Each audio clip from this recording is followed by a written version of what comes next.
خلصنا كده؟ لا لسه.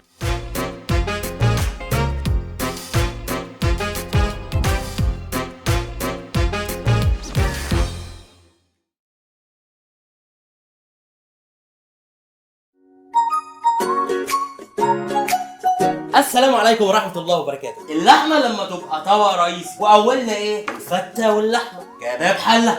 حاضر.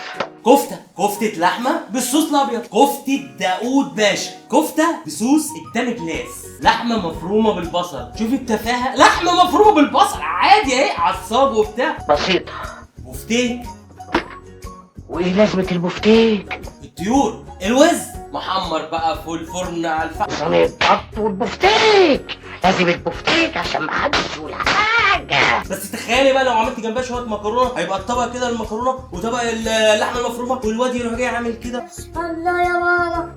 ان شاء الله ما حد اتعزم ولا حد طفح. كبده اسكندراني، كبده بالرده. ايوه كبده بالرده، وهي منتشره في القاهره جدا. بصي هي مش صعبه، بس هي فيها 7 اصناف توابل. بس عارفه لو عملتيها صح كانك جبتي 10 كيلو لحمه وقتلتيها للعيال. وزي ما اتكلمنا عن الكبده هنتكلم على السجق. قول لي هتعمليه مع الكبده، هتعمليه مع السجق. لحمه مشويه على الفحم. شوية فحم بتاع كده اهوت. ليه الشواية دي ب 20 جنيه؟ شاورما لحمه، شاورما فراخ، لحمه بارده اللي هو عرق التريبيانكو. بس يعني لو في يوم كده في الارباح او سرقته سرقه هاتوا عرق تريبيانكو، يعني يوم في 3 سنين. كباب وطرب، وطبعا يعني دول انا ما حبيتش اتكلم كتير عليهم علشان خاطر يعني زهقنا منهم.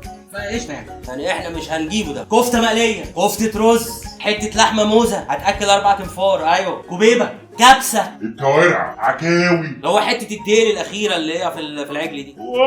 بس بقى ايه، عندي تفسيره في الكوارع بنص جنيه. انت لما تعملي الكوارع بتلزق، فبعد ما تطلعي الكوارع انت ممكن تروح جايه عامله ايه بقى، حاطه الطاسه وحط شويه زيت وتروح جايه رمياها مع شويه فلفل مع شويه ملح. ضيعي التلزيقه دي مع التشويحه. قدمي هذه الكوارع لتسعدي بهذا اليوم الجميل. عندك بقى لحمه راس، فشه، كرشه. الناس اللي بتقرف من الكرشه ما كلتهاش وهي متنضفه كويس. طبعا كل اللي فات ده معاه ممبار، كلاوي وقلوب، كبده مشويه، بق مشوي، برجر. اخر حاجه في اللحمه هو العيش باللحم والفطير، اللحم او بالسجق او بالفراخ، ممكن بالجبن مشكل جبن، ممكن بيتزا او باي حاجه او من غير كل ده. ما تضايقيش نفسك. فراخ مشويه او في الفرن، فراخ شيش، فراخ بانيه. الفراخ البانيه ممكن تعمليها رول وتحشي الرول ده بسطرمه وجبنه تركي. فراخ صينيه، فراخ محشيه بالرز او بالفريك، فراخ كنتاكي بيتي، كفته فراخ بالبشاميل. الفراخ عادي هتجيبي الصدور، والوراك والفيش ده بقى في الخلاط هتعملي عليه الجهاز اللي بتدفع الماء كده بحيث ان هي تبقى ايه وتروح جايه حاطه ايه بشاميل.